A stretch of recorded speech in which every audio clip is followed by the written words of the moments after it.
সহজ পদ্ধতিতে কিভাবে আলুর দম করবেন।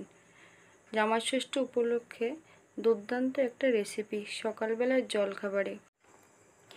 বাঙালি খানায় সবাইকে স্বাগত। আজকে আমি রান্না করব আলুর দম। এখানে আমি 500 গ্রাম ছোট সাইজের আলু নিয়েছি, নিয়ে প্রেসারে একটা সিটি দিয়ে নিয়েছি। আপনারা এগুলো কড়াইতেও সেদ্ধ করে নিতে পারেন। আমি আলু সেদ্ধ করার পর খোসাটা ছাড়িয়ে নিয়েছি। এবার আমি আলুগুলোকে খুব সুন্দর করে ভেজে নেব। একটা প্যান নিয়ে নিয়েছি, তাতে বেশ কিছুটা সর্ষের তেল অ্যাড করেছি। এখানে রেখেছি আমি 1 চামচ হলুদ গুঁড়ো, 1 চামচ নুন আর 1 চামচ কাশ্মীরি লঙ্কার গুঁড়ো। এবারে সেদ্ধ আলুটা দিয়ে বেশ 5 থেকে 6 মিনিটের মতন খুব সুন্দর করে ভেজে নিতে হবে। আমি ভাজার জন্য এখানে সর্ষের তেল ব্যবহার করেছি। আপনারা এখানে সাদা তেলও ব্যবহার করতে পারেন অথবা ঘিও ভেজে নিতে পারেন। আমি 5 থেকে 7 মিনিট বেশ সুন্দর করে ভেজে নিয়েছি, নিয়ে ফিরে এসেছি। এবার আমি আলুগুলোকে একটা পাত্রে তুলে রাখব।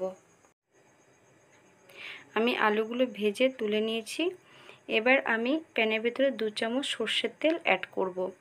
তার সঙ্গে 1 চামচ ঘিও অ্যাড করব। এবার বেশ ভালো করে গরম করে নেব। ঘিটা গরম হয়ে গেছে। এবার আমি এখানে জিরে ফোড়ন দেব।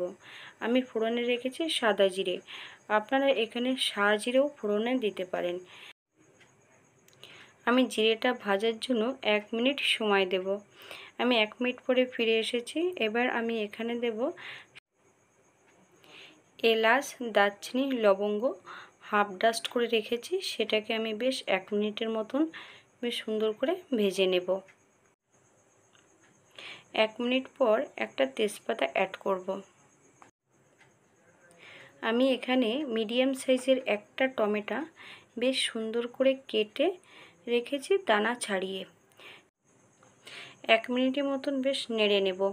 নিয়ে 1 চামচ নুন দেব আমি এখানে, দিয়ে 2 থেকে 3 মিনিট বেশ সুন্দর করে কষিয়ে নেব, যাতে টমেটোগুলো খুব সফট হয়ে যায়। তার জন্য আমি 1 চামচ নুন আগে থেকে দিয়ে নিয়েছি। এবার আমি এখানে কিছুটা মটরশুঁটি ভাপিয়ে রেখেছি। আমি এবার মটরশুঁটিটা অ্যাড করব। মটরশুঁটিটা অ্যাড করে 2 থেকে 3 মিনিট বেশ সুন্দর করে নেড়ে নেব, যাতে মটরশুঁটিটার কাঁচা গন্ধটা না থাকে। আপনারা এখানে মটরশুঁটি যদি ব্যবহার করতে না চান, দেবেন না। এবার আমি এখানে অ্যাড করব 1 চামচ আদা জিরে বাটা, 2 চামচের মতন চালমগজ বাটা।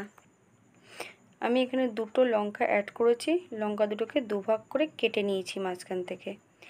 এখানে 1 চামচ হলুদ গুঁড়ো, 1 চামচ কাশ্মীরি লঙ্কার গুঁড়ো আছে, সেটাকে অ্যাড করেছি। এবার মশলাটা কষানোর জন্য আমি সামান্য একটু জল অ্যাড করব। করে 5 থেকে 7 মিনিট বেশ সুন্দর করে মশলাটাকে কষিয়ে নেব।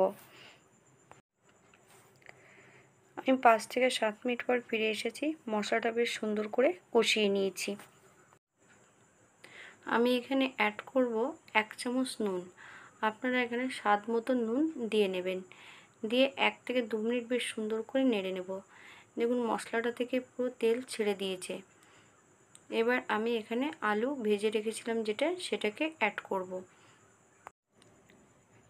মশলা থেকে তেল না ছাড়লে আলুটা অ্যাড করা যাবে না। করলে তাহলে কাঁচা গন্ধ বেরোবে মশলার, খেতে টেস্টি লাগবে না। আমি 5 থেকে 7 মিনিট বেশ সুন্দর করে আলুর সঙ্গে মশলা দিয়ে কষিয়ে নেব। আমি 7 মিনিটের মতন বেশ সুন্দর করে কষিয়ে নিয়ে আবার ফিরে এসেছি। এখানে আমি ঈষদুষ্ণ 1 বাটি গরম জল ব্যবহার করব। আপনারা এখানে পরিমাণ মতন জল দিয়ে নেবেন। আমি এখানে 1 বাটি জল অ্যাড করেছি। 2 থেকে 3 মিনিট বেশ সুন্দর করে নেড়ে চেড়ে নেব। আমি এখানে আলুগুলোকে 10 মিনিট ঢাকা দিয়ে রেখে দেব। 10 মিনিট পর আমি ফিরে এসেছি। দেখুন আলুটা সেদ্ধ হয়ে গেছে। আমি এখানে 1-2 মিনিটের মতন বেশ সুন্দর করে নেড়ে চেড়ে নেব।